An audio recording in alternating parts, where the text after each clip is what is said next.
দিয়েছো বেবিকে? কান্না করেছে? আচ্ছা। ও তুই ফু দিয়ে দাও।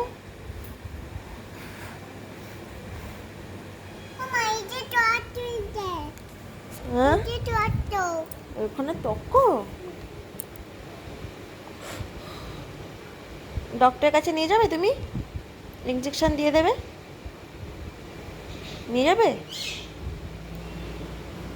বলো, ডক্টরের কাছে নিয়ে যাবে? পিছনে ডক্টর নেই।